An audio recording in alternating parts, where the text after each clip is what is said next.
Ok, très bien. Ok, donc là, on va parler des gastrites aiguës et chroniques. Je vais commencer. Donc, on va d'abord commencer par les gastrites aiguës, puis on parlera des gastrites chroniques. Avant de commencer, je vais d'abord vous donner les objectifs de ce cours. Donc, d'abord, on va définir ce que c'est qu'une gastrite aiguë, ce que c'est qu'une gastrite chronique. On doit après connaître le mode de révélation de ces gastrites et quels sont les éléments diagnostiques. Puis, on doit connaître les principales étiologies des gastrites aiguës et des gastrites chroniques. Et enfin, on connaîtra les facteurs pronostiques essentiellement pour les gastrites chroniques. Et vous allez voir pourquoi. Alors, les gastrites aiguës. Alors, la gastrite est une inflammation aiguë de la muqueuse gastrique. Il ne s'agit pas d'une entité clinique, puisque, en fait, quand on parle d'inflammation, c'est histologique. Elle est en rapport avec une agression aiguë et brutale.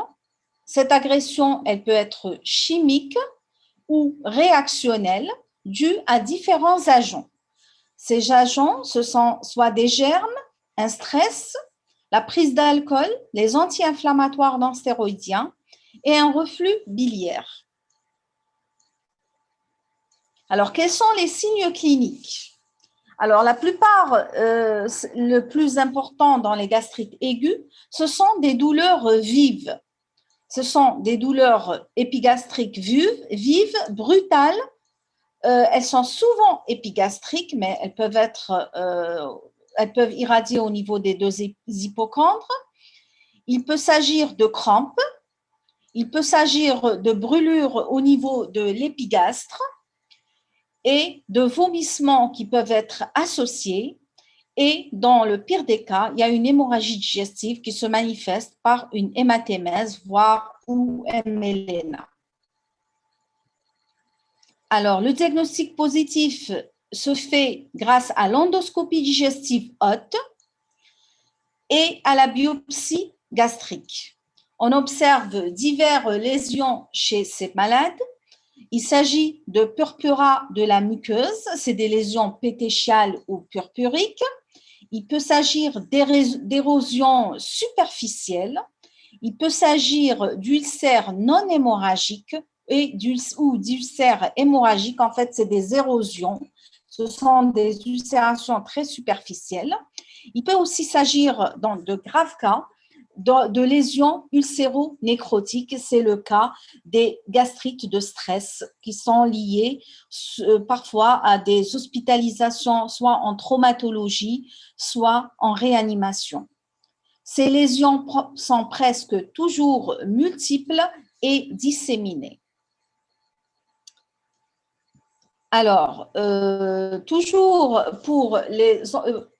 parlant toujours de l'endoscopie, alors l'endoscopie et la biopsie sont les seuls capables d'affirmer le diagnostic de gastrite en montrant des lésions qui sont le plus souvent diffuses dans l'estomac et parfois multiples et de degrés variables, comme vous le voyez un peu sur l'image qui s'affiche sur la plaque.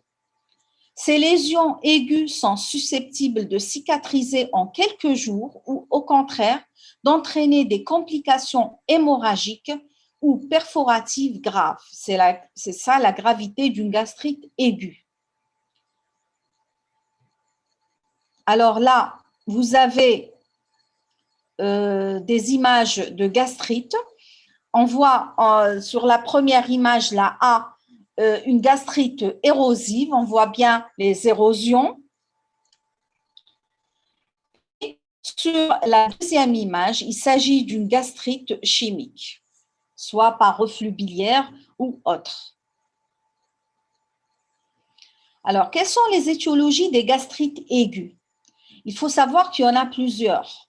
D'abord, c'est les gastrites aiguës toxiques. Elles sont essentiellement dues à une absorption excessive d'alcool et donc la consommation excessive d'alcool et la consommation excessive de tabac. Elle peut aussi être induite par l'ingestion accidentelle ou volontaire de caustiques. Volontaire, c'est dans les cas suicidaires. Les autres gastrites, c'est les gastrites médicamenteuses. Je pense que vous l'avez déjà deviné puisqu'on en a parlé un petit peu auparavant. Ce sont les médicaments tels que l'aspirine les anti-inflammatoires non stéroïdiens qui entraînent des lésions et des ulcérations de la paroi gastrique.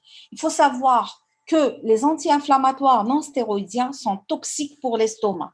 Quelle que soit la personne, à chaque fois qu'elle prend des anti-inflammatoires non stéroïdiens, il y a des lésions au niveau de l'estomac. Les lésions sont variables d'une personne à l'autre et la susceptibilité est aussi variable. Alors, une autre étiologie, c'est la gastrite de stress. J'en ai parlé aussi quand j'ai montré les lésions. En fait, la gastrite de stress, elle est constatée après un stress important.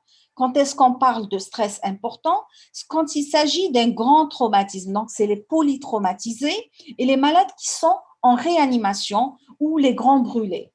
Ces patients-là vont faire une gastrite de stress qui donne des lésions nécrotico-hémorragiques.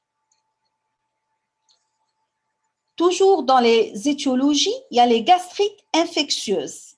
Alors, dans ce cas, il s'agit le plus souvent de troubles en rapport avec une gastro-entérite. Donc, c'est des patients qui font une gastro-entérite et il y a des lésions au niveau de l'estomac. Ça survient dans l'aigu. On peut avoir une gastrite virale.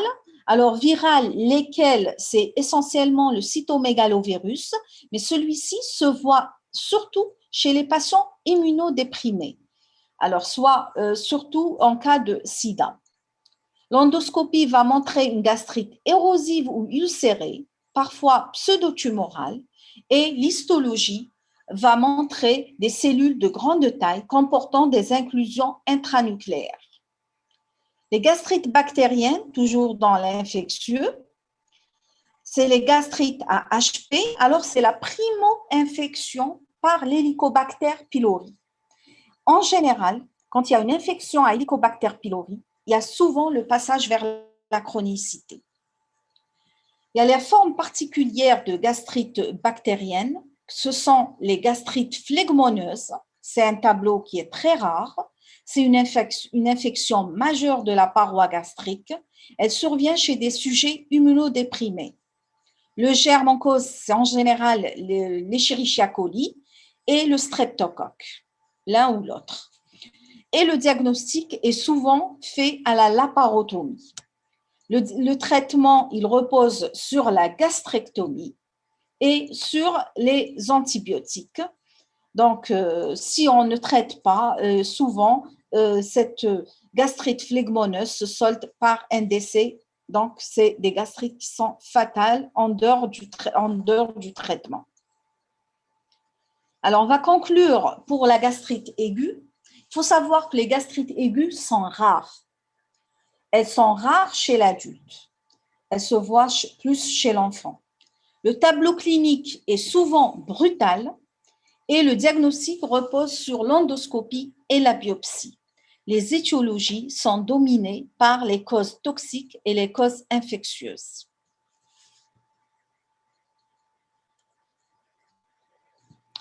On va passer maintenant aux gastrites chroniques.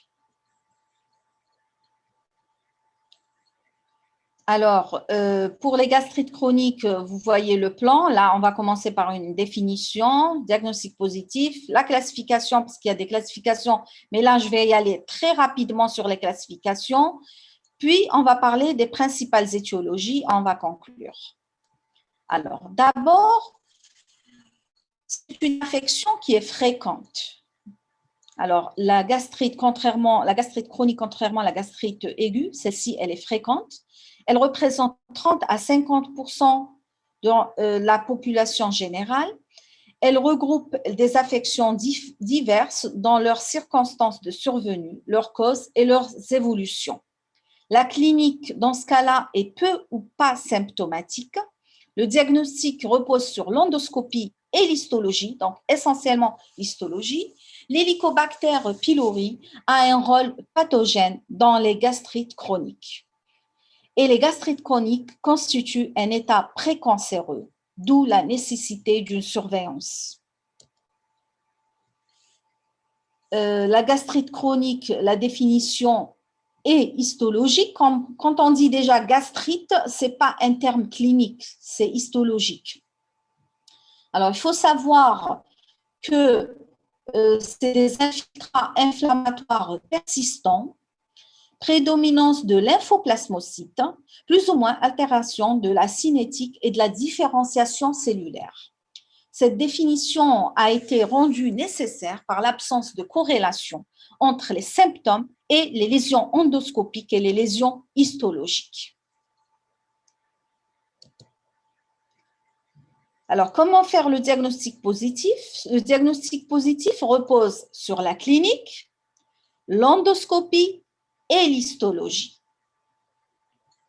Alors, qu'en est-il de la clinique? Il faut savoir que la clinique est limitée, elle est non spécifique. Souvent, ce sont de patients asymptomatiques et on découvre la gastrite chronique à l'occasion d'une endoscopie gastrique et de biopsie systématique. Deuxième symptôme, le symptôme qu'on peut retrouver aussi, c'est les douleurs épigastriques. Elles sont moins brutales que pour la gastrite aiguë. Un syndrome dyspeptique, je pense que le cours, vous venez de le faire, donc je ne vais pas rentrer dans le syndrome, dans le détail de l'inconfort gastrique et du syndrome dyspeptique, mais c'est un mode de révélation d'une gastrite. Et on peut avoir un tableau particulier qui est la carence en vitamine B12. Alors, quel est donc le diagnostic? Il est endoscopique. Alors, l'intérêt de l'endoscopie, c'est un intérêt diagnostique essentiel pour l'évaluation des lésions et la réalisation de biopsies. Il y a aussi un intérêt pronostique dans la surveillance des états précancéreux, vu que la gastrite chronique est un état précancéreux. Alors, les techniques d'endoscopie, quelle endoscopie finalement? Quelle endoscopie on doit utiliser? Il faut savoir qu'il y a différents types d'endoscopes. Là, on utilise une endoscopie standard, donc un endoscope standard. Mais en fait, il ne peut pas faire le diagnostic des lésions précancéreuses. Donc, quand on utilise l'endoscope standard, on n'arrive pas à savoir s'il y a des lésions précancéreuses ou pas. Donc, plusieurs propositions par contre. S'il y a des lésions entrales nodulaires, on va penser plus à une gastrite à Helicobacter pylori. Par contre, s'il y a l'absence de plis phendiques et de la trame vasculaire visible, on pensera plus à un gastrite atrophique. Alors, il y a une faible corrélation. Ces aspects endoscopiques ne sont pas spécifiques, ils sont peu sensibles et peu spécifiques. Donc, en fait, il y a une faible corrélation entre l'endoscopie et l'histologie. Alors, il y a d'autres techniques. En fait, il y a une révolution en endoscopie digestive. Et il y a d'autres techniques d'endoscopie qui nous permettent d'affiner notre diagnostic et de mieux apprécier cette muqueuse gastrique en endoscopie. Alors, il faut savoir qu'il y a la chromo-endoscopie avec colorant, il y a la chromo-endoscopie virtuelle, donc c'est en fait c'est l'appareil, la colonne d'endoscopie elle-même qui nous donne une coloration de la muqueuse qui nous permet justement de voir le relief de la muqueuse et de différencier une muqueuse normale d'une muqueuse pathologique. L'endoscopie optique par magnification, en fait, on va augmenter le contraste. Et l'endomicroscopie confocale, ça, c'est plutôt de la microscopie. Finalement, il y a un microscope avec cet endoscope. Et puis, il y a l'endocytoscopie, toutes ces techniques vont améliorer vont améliorer notre vision de la muqueuse gastrique. On saura un peu plus s'il y a des lésions précancéreuses ou pas. Alors, plusieurs études proposent l'intérêt de la chromo-endoscopie finalement. La chromo, c'est la coloration de la muqueuse dans le diagnostic de la métaplasie intestinale. La métaplasie intestinale constitue justement cette lésion précancéreuse. Mais il n'y a pas de consensus dans ce sens-là.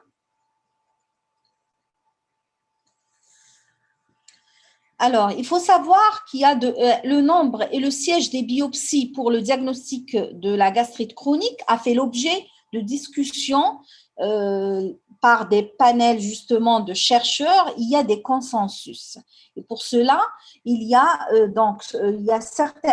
le système Sydney qui propose le nombre de biopsies à faire justement pour ne pas passer à côté de lésions précancéreuses.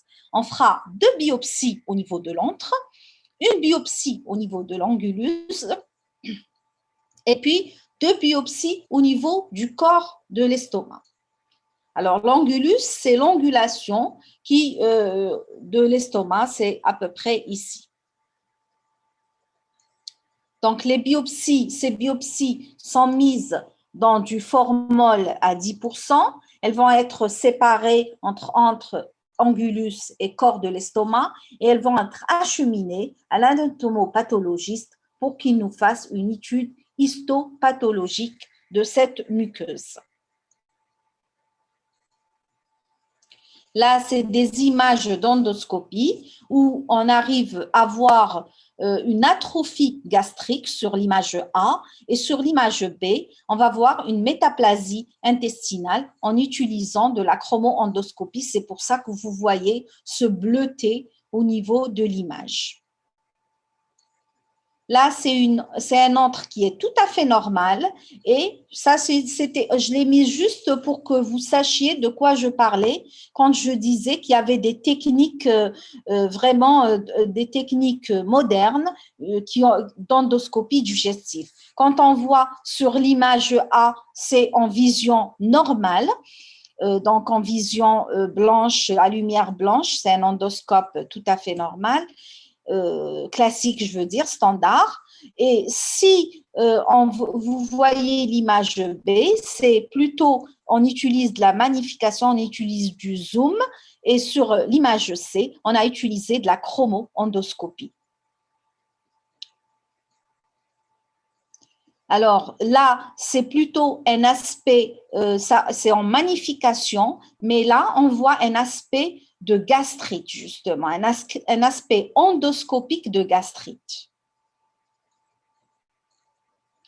Alors, le diagnostic, j'avais dit qu'il était histologique. Alors, donc, ce chapitre histologie est important dans le diagnostic de la gastrite chronique.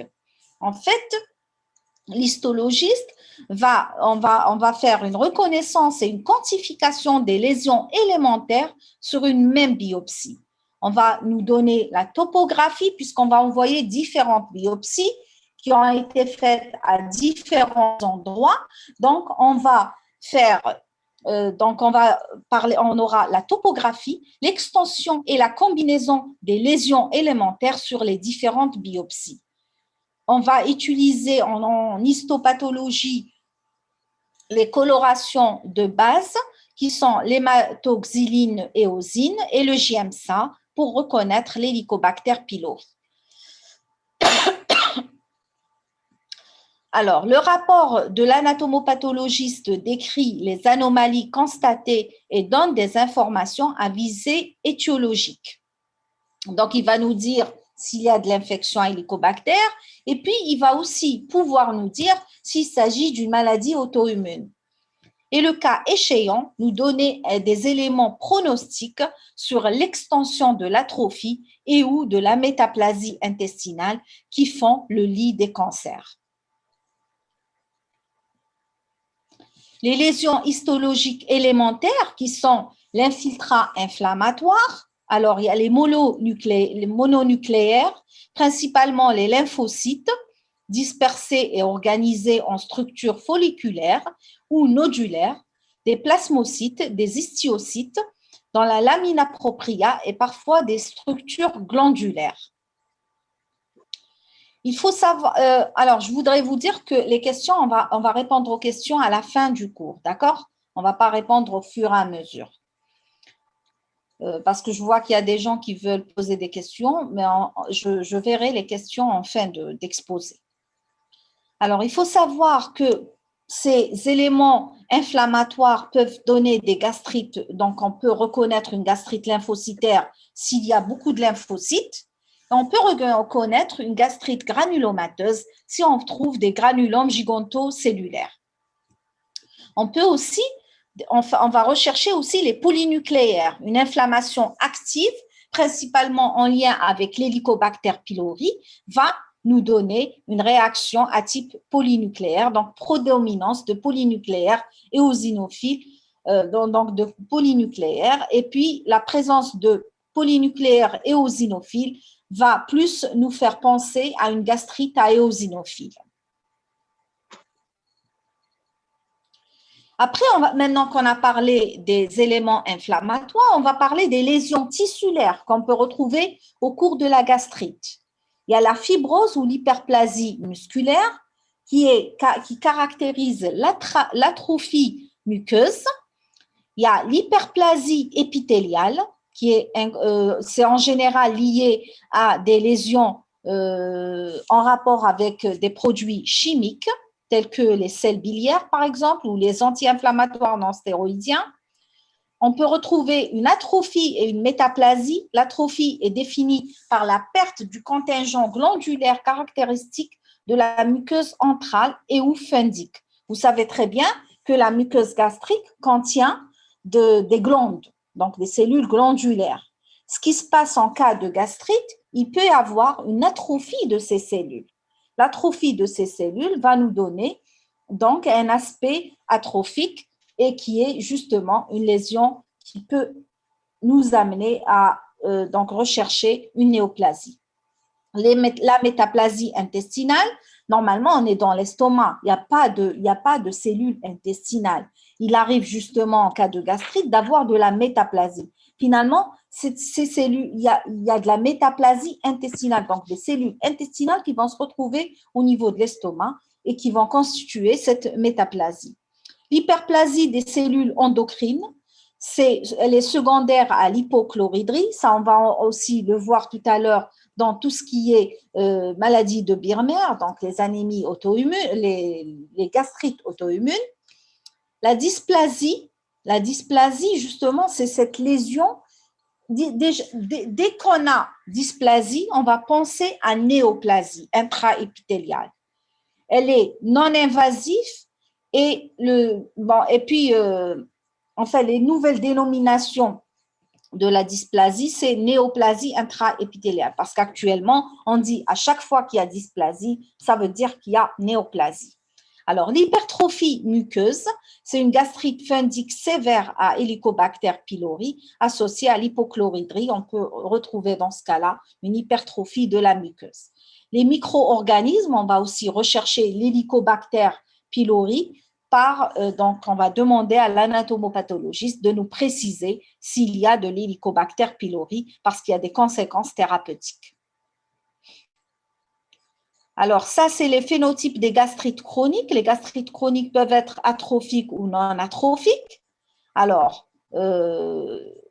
ça, c'est juste pour vous dire qu'il y a cette classification des gastrites où on sépare les atrophiques qui sont liés à l'Helicobacter pylori et les non-atrophiques qui sont liés à l'auto-immunité. On va parler un petit peu des classifications, justement.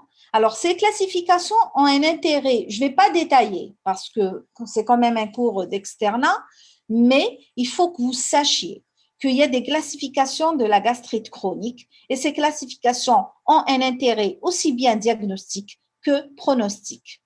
Alors, il y a la classification de Strickland et Mackay qui classe les gastrites de type A, qui est limitée tout à fait au fundus, la gastrite de type B, qui est une gastrite à Helicobacter pylori qui a été individualisée à part, et les gastrites de type C, qui sont les gastropathies réactionnelles.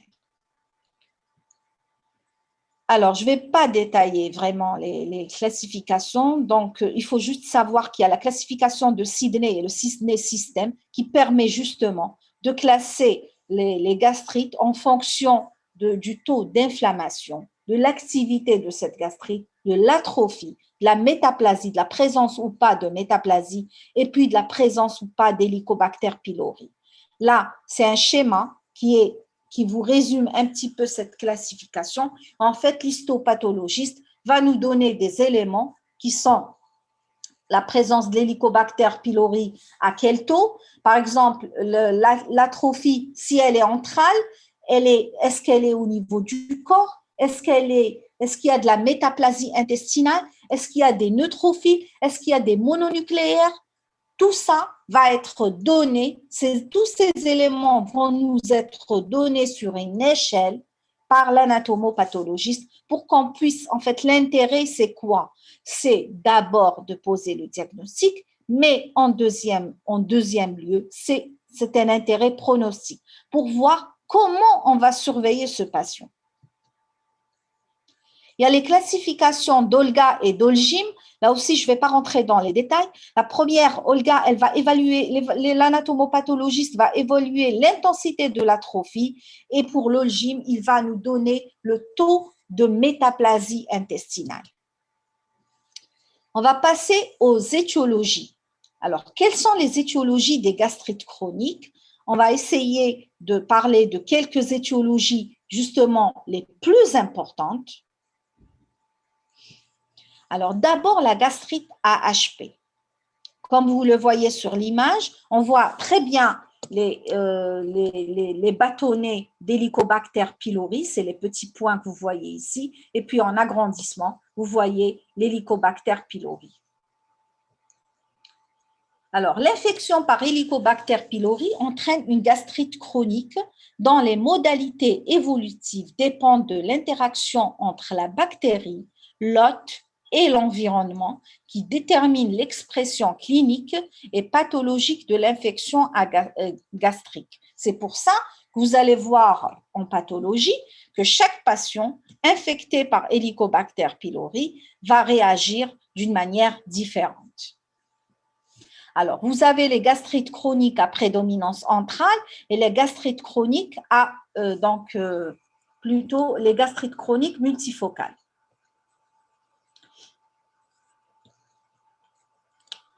Voilà.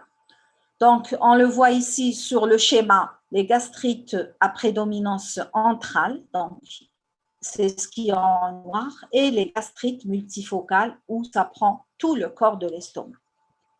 Alors, on va commencer par les gastrites à prédominance antrale. Ce sont des gastrites hypersécrétoires, antrales, diffuses. Alors, elles se voient surtout chez l'adulte jeune. L'atteinte est en général diffuse de l'antre, donc tout l'antre est atteint. Et parfois, il y a une atteinte du fundus. Il n'y a pas d'évolution vers l'atrophie ni vers la métaplasie intestinale ou la dysplasie. Alors, spécifiquement, elle est associée à l'ulcère duodénal. L'Helicobacter pylori est quasi constant. La principale conséquence, c'est le développement d'un lymphome de type MALT. La deuxième forme de gastrite à Helicobacter pylori, c'est la gastrite multifocale. C'est une gastrite qui est liée à l'environnement.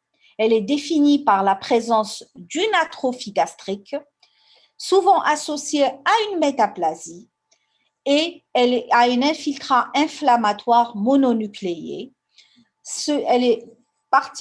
Qui est particulier par sa topographie et son évolution dans le temps. Alors, les lésions sont maximales au niveau de l'angle de la petite courbure, ce qu'on appelle l'angulus, et l'atrophie est souvent associée à une métaplasie intestinale. Il faut retenir que cette forme-là, il y a un risque d'ulcère gastrique, mais aussi et surtout d'adénocarcinome de l'estomac.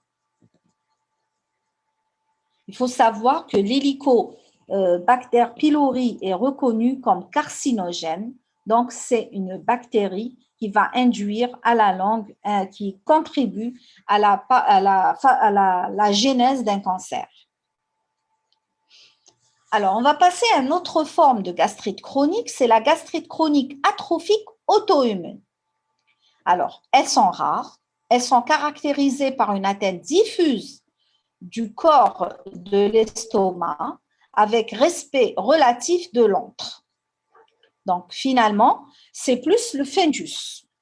Alors, la fréquence des phénomènes immunologiques avec des anticorps anticellules pariétales et des anticorps antifacteurs intrinsèques, plus la présence de maladies auto-immunes associées. On retrouve dans ces cas-là des carences en facteurs intrinsèques. Ce qui, on va le voir tout à l'heure, puisque je vais détailler un petit peu plus la clinique de la gastrite auto-immune. Il faut savoir que dans ce cas-là, le risque, c'est la dysplasie et l'adénocarcinome gastrique.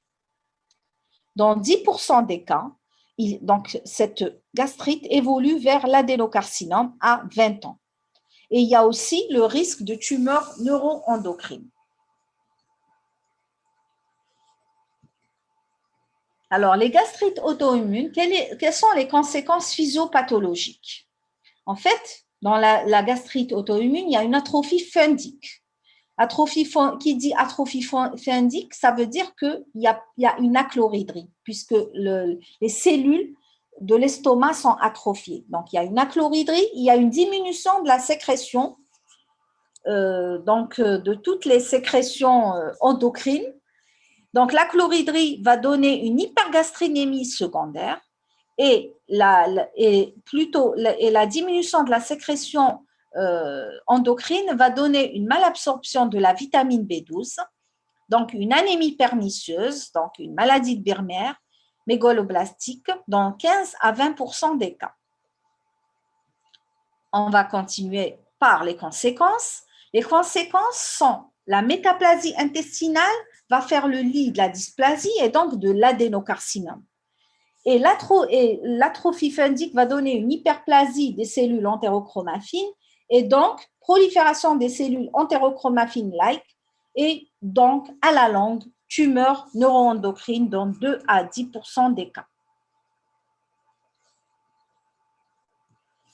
Quel est le traitement? Le traitement, c'est le traitement d'une anémie pernicieuse. Donc, on va traiter par de la vitamine B12. Et puis, c'est des malades qu'il faut vraiment surveiller de près, de manière endoscopique, avec biopsie systématique une fois par an. Alors, maintenant, on va passer aux formes rares de gastrite chronique. Il y a les gastrites lymphocytaires. Elles représentent 1 à 5% des gastrites. On retrouve un infiltrat lymphocytaire dense. Et puis, il faut savoir qu'elles sont souvent retrouvées en cas de maladie cœliaque parce qu'il y a une augmentation des lymphocytes intraépithéliaux au niveau de l'estomac. L'éthiopathogénie, en fait, elle est inconnue. L'Helicobacter pylori, inconstant dans ce cas-là. Et puis, l'aspect endoscopique, on retrouve une gastrite varioliforme. Les gastrites granulomateuses, en fait, on va retrouver des cellules gigantocellulaires à la biopsie, des granulomes dans le chorion. Elles peuvent se voir en cas de tuberculose de l'estomac, en cas de maladie de Crohn, en cas de syphilis, en cas de sarcoïdose, en cas d'atteinte fongique, donc infection fongique, en cas d'infection, de réaction à corps étranger et dans les infections à Helicobacter pylori. Alors, les gastrites éosinophiles, c'est une autre forme de gastrite. Elles sont rares. Elles se voient au cours de la gastroentérite éosinophile. Il y a une infiltration diffuse de la couche profonde de la muqueuse et de la sous-muqueuse par des polynucléaires éosinophiles. Le terrain, on peut retrouver ça chez un patient dans un terrain d'allergie, dans 50 à 70% des cas, se voit souvent chez l'enfant. L'endoscopie va retrouver une atteinte gastrique rarement isolée, avec une prédominance antrale et un aspect de pli épaissi. On en arrive là à la conclusion. Donc, qu'est-ce que vous devez retenir concernant les gastrites chroniques? Donc, les gastrites sont un groupe d'affections. Le rôle de l'Helicobacter pylori est indéniable, principale cause des gastrites chroniques. La clinique, la gastrite est souvent asymptomatique. Il n'y a pas de symptômes spécifiques, même les symptômes que j'ai décrits ne sont pas tout à fait spécifiques. Le diagnostic proposé par l'endoscopie, mais confirmé par l'histologie. Les gastrites chroniques atrophiques constituent un état précancéreux, ça, il faut vraiment le retenir. La surveillance histologique et endoscopique régulière, surtout si dysplasie. Donc, c'est des patients qu'on doit surveiller en endoscopie avec des biopsies, comme on l'avait dit tout à l'heure, 2 biopsies entrales, 2 biopsies phendiques et une biopsie au niveau de l'angulus. Ça, c'est la bibliographie. Donc, si vous voulez lire un peu plus, pour connaître un peu plus de détails. Et puis, maintenant, je vais essayer de répondre à vos questions, s'il y a des questions. Je vais voir. Alors.